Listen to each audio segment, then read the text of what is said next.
We want to now explore further our development of the atomic model, the evolution of the way we picture what atoms look like. And our next individual is a very prominent physicist, chemist, and that is Ernest Rutherford. And we're going to look at what is known as his gold foil experiment. So first of all, I'm going to draw the setup for this particular experiment, and I'll lay out all of the components, and then we'll talk about what each component represents.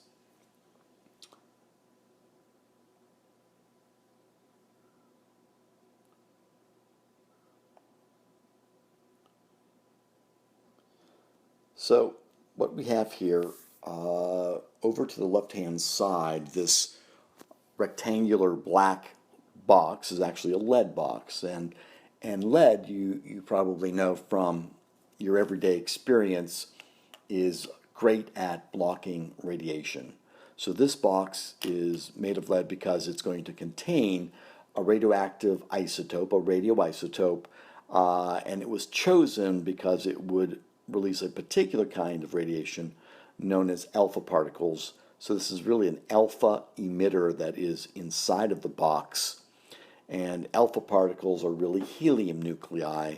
So it's represented here by He, the symbol for helium, 2+, because that's the charge on a helium nucleus.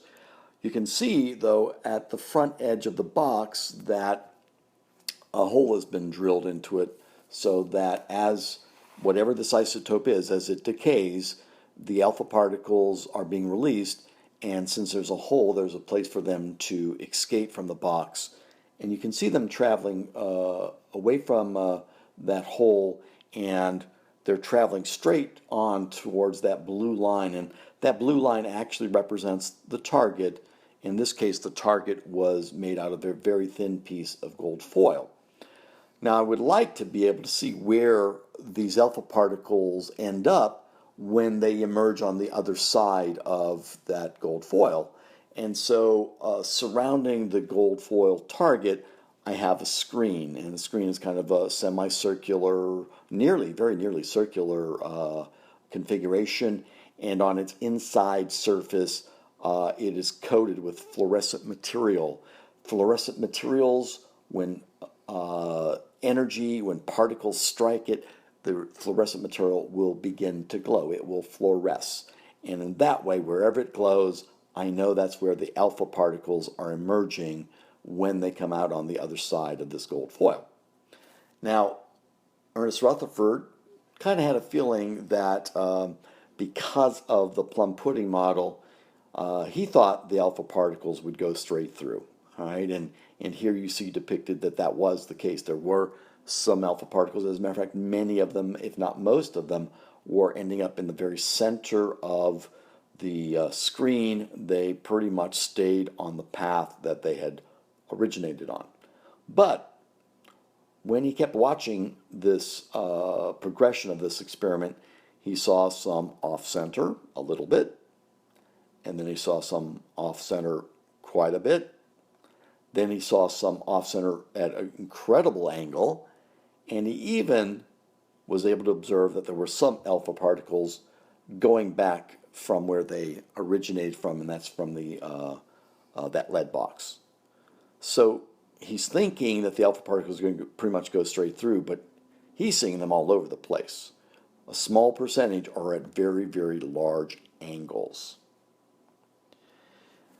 So the arrows, of course, represent the deflected rays. So they're not reflected, they're not hitting the front surface, they're actually going through the foil, but they're encountering something that's throwing them off their pathway.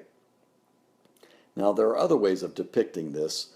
So in this particular graphic, you see two possibilities. The first one really is showing you the plum pudding model where the positive and negative charges are evenly distributed. You see the alpha particles heading on through, and because of the even distribution, they emerge on the other side going in pretty much the same direction that they began. The second graphic, the second picture, is showing that possibly, if these positive particles were collected and not dispersed evenly, that the angles that the rays follow, the deflected rays, would not be straight through, would actually go off at a variety of angles. And that seems to kind of coincide with what Ernest Rutherford observed. Here's a picture of kind of more of a schematic that's a little more filled in than my picture is, but it's depicting the same experiment. Again, you're seeing the alpha particles going off at various angles, by no means all of them going straight through. So Rutherford had to take this information that he had gathered from experimental results, and he has to start making sense of it. So first of all, let's kind of think about what he anticipated was going to happen. The first thing is he thought the alpha particles were going to fly straight through the atoms, the gold atoms that made up the foil, and he thought for the most part they would be dead center. There might be a little variation to the left or right, but they would pretty much stay on the original path. And he thought that because if the positive and negative charges in an atom are evenly distributed, then there would be an even push or pull on the alpha particles. They would either be repelled or attracted evenly, and in fact the net force on them would have been zero. And from your work with physics last year, you know that would mean they would not change their direction. And he felt all this was true because he really thought that his experiment was simply going to end up validating the plum pudding model, which states the distribution of the positive and negative charges, in fact, being even. But in fact, what did he observe? Well, the first thing he observed is that the dispersed alpha particles were in the center, but also they appeared at incredibly large angles away from that center. In fact, it was even worse than that. He saw some of the deflected rays go straight back from the foil right back to the lead box where they originated from. He knows that the only way this can happen is that these positive particles, these helium nuclei, these alpha particles, are being repulsed. And they must be encountering a pretty strong repulsion, otherwise the change in direction would not be as dramatic. So he's got to come up with some conclusions. His anticipated results are not matching up with his observed results. And the first thing he realizes, of course, is that the plum pudding model cannot be valid. It's an invalid model. When a model does not accurately predict what really happens, it's invalid. And the only way that would happen, the only way you would have this large repulsive force, is those positive charges, they must not be evenly distributed. That in fact, that they are all collected, they are all gathered together in one central area, and Rutherford designated the central area the nucleus.